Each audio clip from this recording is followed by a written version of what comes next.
আরে বাস, এত খাবার কোথায় খেলাম সেটাই আমি আজকে আপনাদের সাথে ভিডিওতে শেয়ার করব। সেদিন আমি চলে গেছিলাম মুভি দেখতে, ডেডপুল অ্যান্ড উলভারিন। মুভিটা যত না স্পাইস ছিল তার থেকে অনেক বেশি স্পাইস কেএফসির এই মিল বার্গারটাই ছিল, জিঞ্জার মিল বার্গার।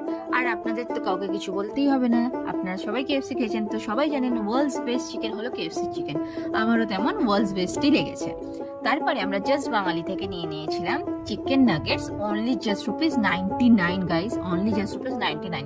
এই তিনটে চিকেন নাগেটস পেয়ে যাবেন, তার সাথে আপনারা পাবেন হলো ফ্রেঞ্চ ফ্রাইস, তার সাথে একটা ডিপও পেয়ে যাবেন। খেতে ভালোই ছিল, ₹99 এর থেকে বেশি আপনারা আশাও করতে পারেন না। তারপরে আমরা আমাদের অল টাইম ফেভারিট চাইনিজ মিল কম্বোটা নিয়েছিলাম। এর মধ্যে অনেকটা ফ্রাইড রাইস ছিল, তার সাথে দুটো চিকেন ললিপপ আর চিলি চিকেন, যার মধ্যে 4টে চিকেনের পিস ছিল, তার সাথে ছিল স্যুপ আর কিমচি স্যালাড। এটা খেলে না পুরো পেটটা ভরে যায়। Thanks for watching guys, please subscribe the channel.